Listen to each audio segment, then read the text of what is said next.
guys, welcome to my channel. My name is Ben. I'm very excited today because today is the day that I am going through my tiered list, my rankings for the greatest, most impactful Charlotte Hornets players ever. So let me get this out of the way first, a little caveat. I'm only specifically talking about players who played in Charlotte. So those guys that played over there in New Orleans, you know, the team that left Charlotte to go to New Orleans, they don't count. Now there are some guys on this list that started out in Charlotte and moved to New Orleans. That wasn't their fault, but I'm not including players who only played for New Orleans.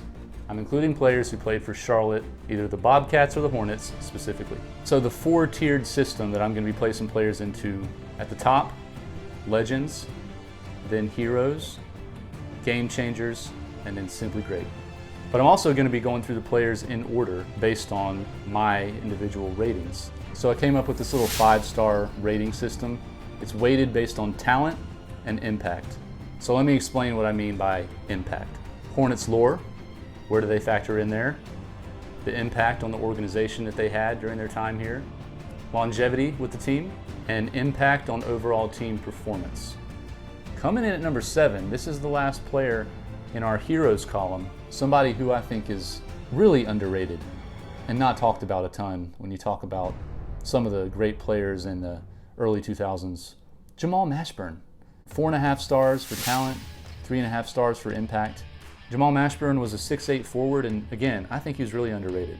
He averaged 21 points per game in his 4 years with the Hornets.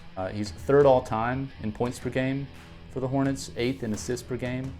He was drafted by the Mavericks and played there a few years, was traded to the Miami Heat, and actually played in Miami with Alonso for a couple seasons. And before the 2000 season, he was traded to the Hornets, but in his first season in Charlotte, he was part of that team, again with Baron Davis, part of that 2001 team that made it all the way to the Eastern Conference semifinals and really should have beat the Bucks and advanced to the Eastern Conference Finals, but couldn't get it done. He made an all-star team. During that 2001 playoff run, he was the Hornets' best player. He really put the team on his back. The Hornets won 3 straight games, like I mentioned. Games 3, 4, and 5. Mashburn had 36 points, 31, 24. He was carrying that team offensively. Really good Hornets team, and he was a really good player. So definitely had an impact on winning for sure when he was here. After the Hornets had been in New Orleans for a couple years, he was eventually traded. And interesting fact, this doesn't have anything to do with his time with Charlotte, but this just goes to show how good of a player he was. Jamal Mashburn actually averaged 20.8 points per game in 2003-2004, which was his final season. And he is one of only 6 players since 1970 to have averaged at least 20 points per game in their final NBA season. The other 5, Jerry West, Larry Bird, Drazen Petrovic, Reggie Lewis, and Michael Jordan.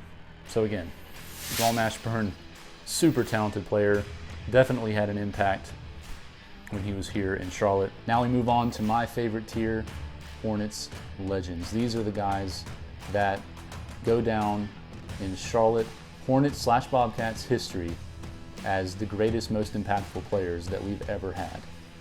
So our first Hornets legend, coming in at number 6, he has 2 sons that play in the NBA currently, Steph and Seth. You know who it is, Dell Curry. There is no person more synonymous with the Charlotte Hornets than Dell Curry. And I can say with confidence that there is no one I'd rather see be tied to our beloved brand. At this time, it is my honor to present Dell with this key to Buzz City in recognition of his accomplishments on and off the court. Talent, 3 stars. Impact, 5 stars. 8 stars overall. Dell Curry was a 6'4" guard, an absolute sniper. It is not an exaggeration to say that he was an absolute sniper when it came to shooting. One of the best to ever do it. Just the longevity. He played in Charlotte for 10 years. He ranks 1st in Hornets history in games played at 701. 1st in 2-point field goals made.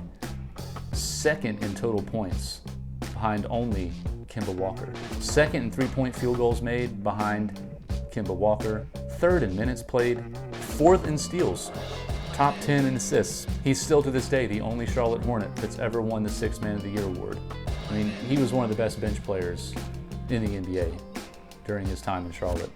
1994 is when he won that award. He was selected 15th overall by the Utah Jazz in the 1986 draft. He played just one season there before being traded to the Cavs in '87, and then he was eventually selected by the Hornets in the 1988 expansion draft.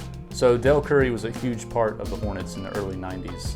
He was part of that team with Kendall Gill, Larry Johnson, Alonzo Mourning, Muggsy Bogues, all those guys. Really at the height of the Hornets' popularity, Dell Curry was right there in the middle of it. And when he left the team in 1998, he was actually the last player remaining from the Hornets' inaugural season. He went on to play a year with the Milwaukee Bucks and 3 years with the Raptors. And he's continued to be a huge part of the Charlotte community and the Charlotte Hornets. I mean, as you know, if you watch the Hornets games, he's part of the legendary broadcast crew with Eric Collins. Love listening to those guys. So Dell Curry, our first Hornets legend here, coming in at number 6.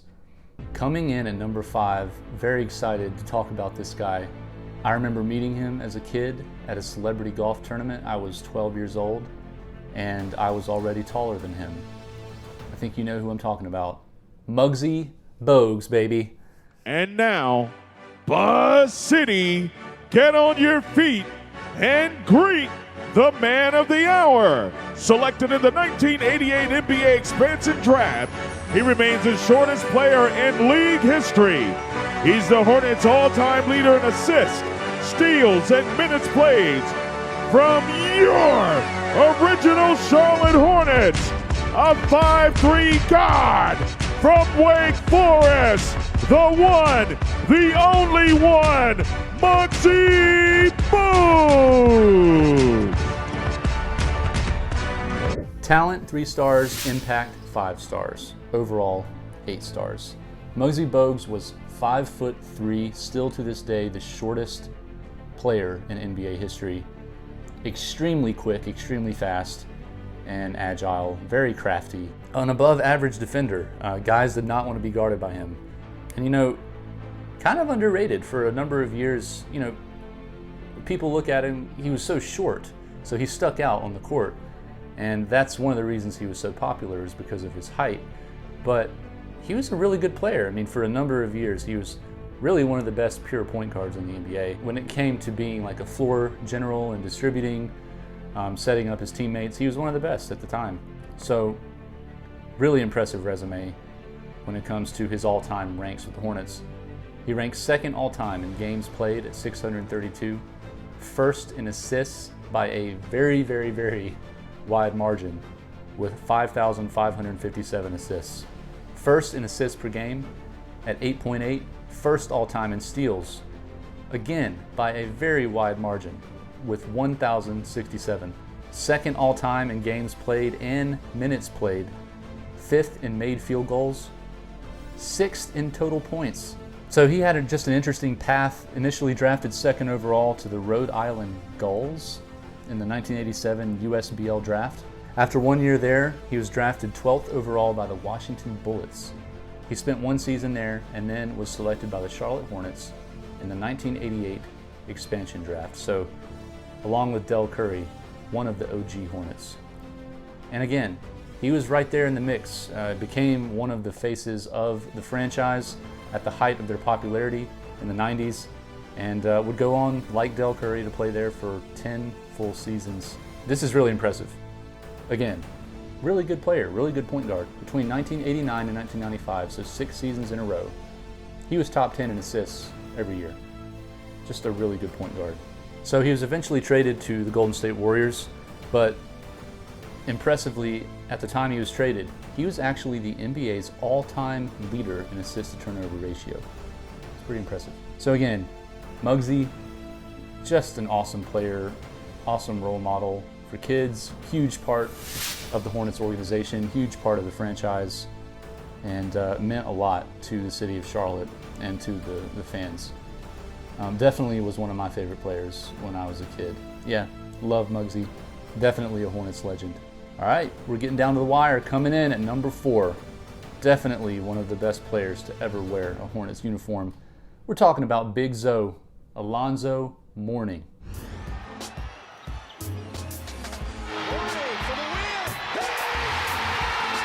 What presence of mind by the rookie to square it up and let it go. Alonso Mourning, the biggest shot of his life. The biggest shot in Charlotte's basketball history. Talent, 5 stars. Impact, 4 stars. Overall, 9. So, 6'10", 240-pound center. Amazing defender. One of the best in the NBA.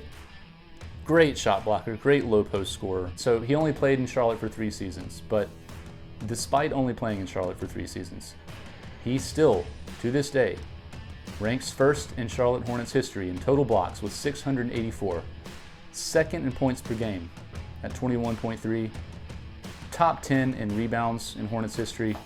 He was a 2-time All-Star, just a great player when he was here. The Hornets picked him 2nd overall in that 1992 draft, and he had an amazing rookie season. He averaged 20 and 10 his rookie year. Any other season, he would have been Rookie of the Year. Unfortunately for him, there was another guy that same year who had a pretty good rookie season himself. His name was Shaquille O'Neal, and he ended up winning the award. I don't think you can argue with that, but any other year, Alonso Mourning probably would have won Rookie of the Year. So, you know, all 3 years that Alonso was with Charlotte were amazing, but his rookie year really was when he had his kind of signature moment. It was the 1993 NBA playoffs, Game 4, first round of the playoffs against the Boston Celtics, and he hit the game-winning jumper with 0.4 seconds left, lifting the Hornets to a 104-103 upset victory and a 3-1 victory in the series. And that was the Hornets' first ever playoff series win. So huge, monumental shot, monumental accomplishment by the Hornets that year. A couple years later in 94-95, he helped lead the Hornets to a 50-win season. He led the team that year in scoring, rebounding, block shots, and field goal percentage. They did reach the playoffs and ultimately lost to the Chicago Bulls in the first round. No shame there. Unfortunately, after 3 seasons with the Hornets, eventually traded to the Miami Heat. Definitely the biggest impact of any player that's played only 3 years for the Hornets, and just one of the best players in Hornets history. I mean, you have to put him up here. So again, Alonso Mourning coming in at number 4. Let's move on. Number 3 now.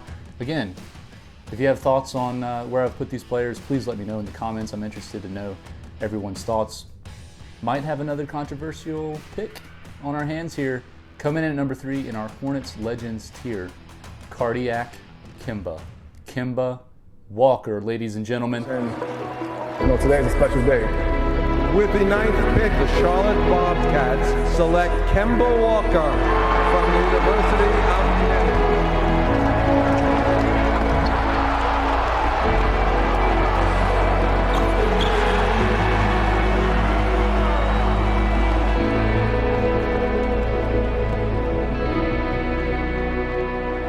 Comes McRoberts, the throw to Walker, it's in the air, yes!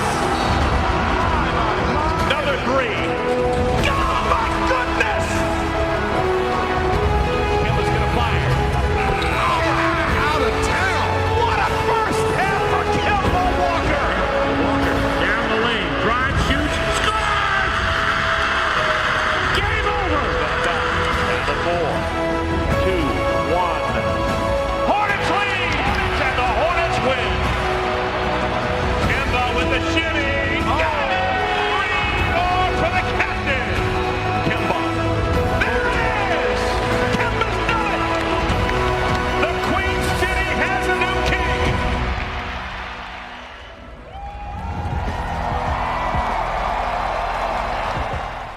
Talent, 5 stars. Impact, 4 stars. 9 stars overall. 6-foot guard. Played 8 years in Charlotte, both for the Bobcats and the Hornets. 3 with the Bobcats, 5 with the Hornets. Amazing, amazing, amazing scoring point guard. Crazy handles. I mean, he's one of those guys, he's so skilled. If he were 6'6", 6'7", he would be absolutely unstoppable. He would be the best scorer in the league. I mean, just so skilled, extremely clutch player, won a lot of games for the Hornets in crunch time. Ridiculously impressive resume in the record books. First in total points at 12,009 by a wide margin. Dell Curry is second in total points with 9,839. Kimbo had 12,009. First in minutes played, first in three-point field goals and field goals overall, second in assists, third in games played, third in steals, fourth in points per game at 19.8. So, you know, he was, of course, drafted by the Bobcats, 9th overall in 2011, and a very memorable first game when the Hornets came back, when we got the Hornets name back. He and the Hornets made a 24-point comeback, capped off by Kimbo hitting an iconic game-winning shot, just like the perfect way to bring the Hornets back to Charlotte. Three-time All-Star with the Hornets, All-NBA, third-team selection one year. And, you know, for a majority of his career in Charlotte, he was kind of one of the lone bright spots for the Hornets. I mean, we had some really bad years, but it wasn't because of him. I mean, for me, Kimba, he kept the Hornets at least somewhat relevant, you know, in NBA circles. Just an amazing player. I was really sad to see him go, but he will go down. He should go down as one of the top players in Hornets history. No, the team overall didn't have a ton of success during his time here, but for me, that is 100% because of the team that was put around him. So, Kimball Walker coming in at number 3 in our Hornets Legends tier. We only have 2 left. You might know who they are because there's a couple great players that I haven't mentioned yet. But coming in at number 2 on my list of the greatest, most impactful Hornets players of all time is Glenn Rice. And now, Buzz City, get on your feet and greet the man of the hour, the only player to play in 3 NBA All-Star games and earned multiple NBA team selections during his Hornets career. The franchise's career leader in points per game, three-point percentage and minutes per game. At 6'8", forward from Michigan, number 41, Glenn Rice.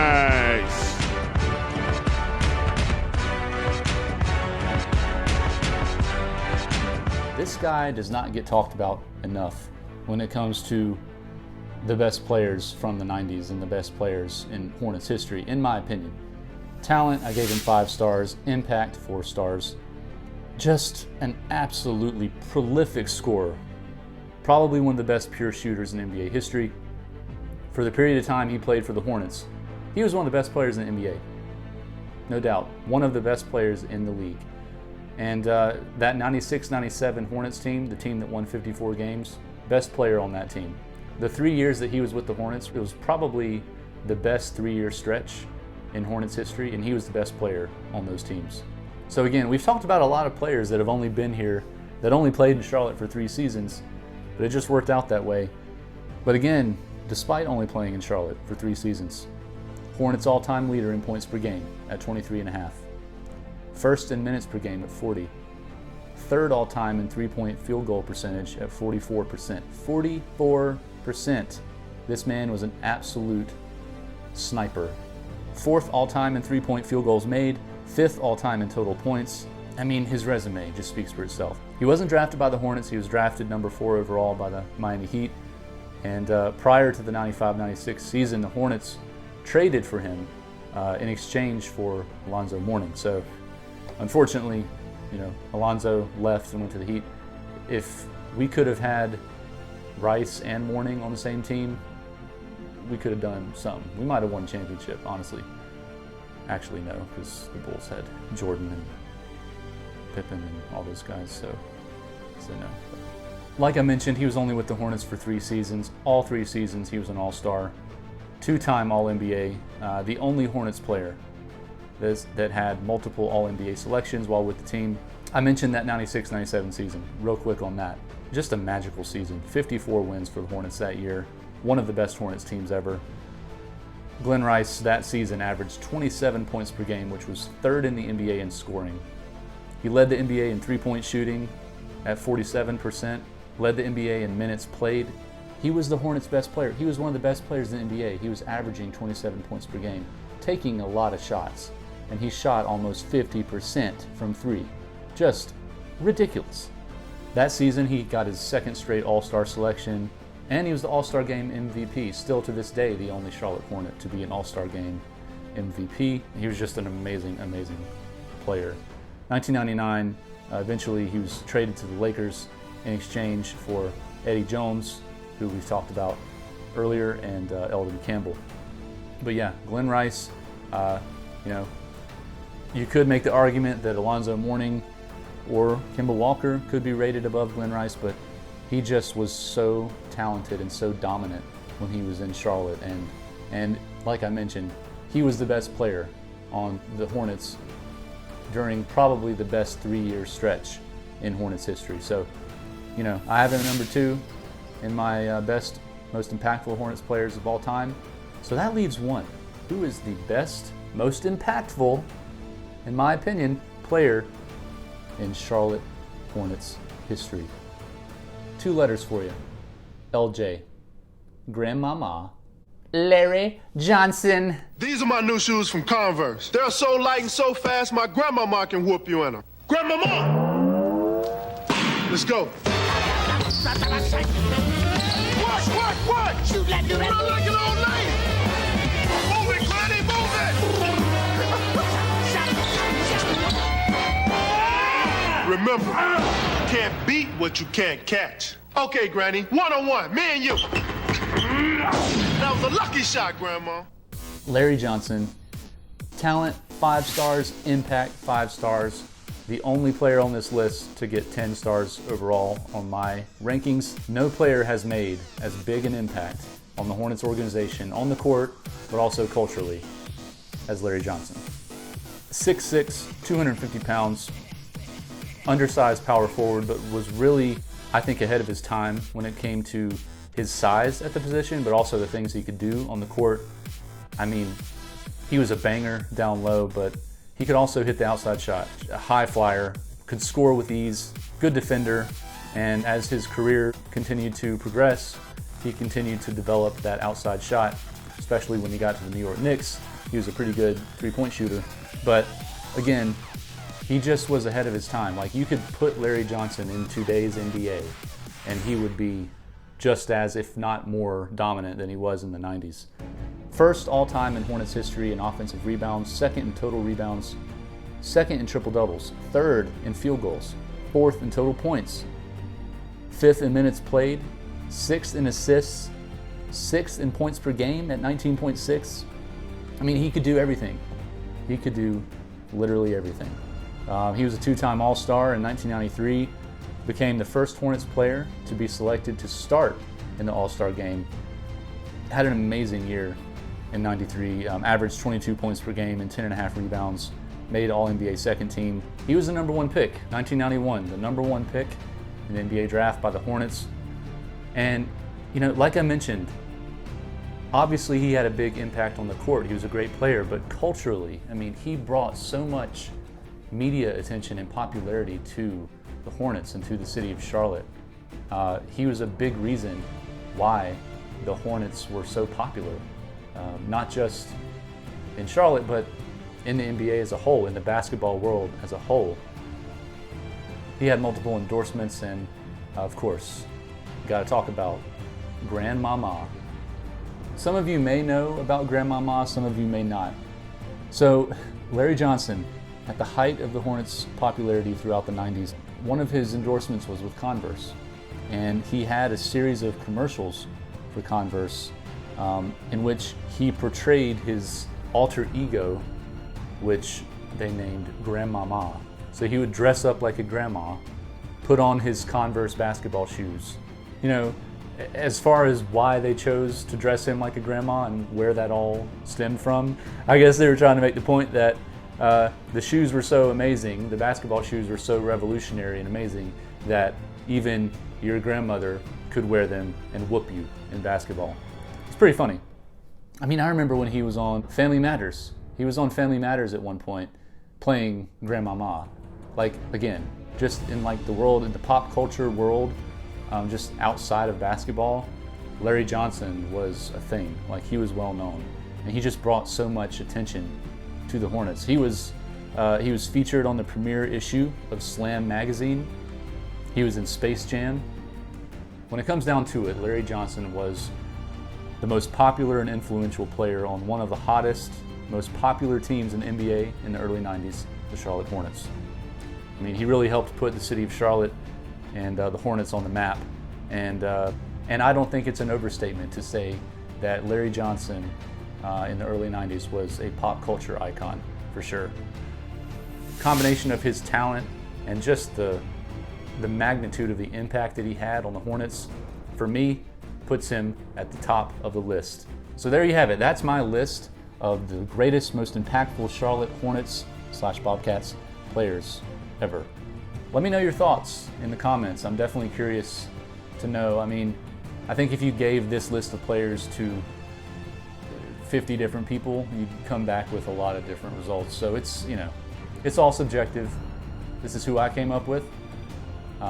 Let me know in the comments if there's somebody you feel like I left off the list, or if you think that there's a player that should be ranked higher or lower. This was really fun for me. It was super fun to put this together. Something I've been thinking about and wanting to do for a long time. So, as always, thank you so much for watching, especially if you got to this point in the video. Give me a like, hit the subscribe button if you like my content and want to see more of it. Thanks again. We'll see you next time.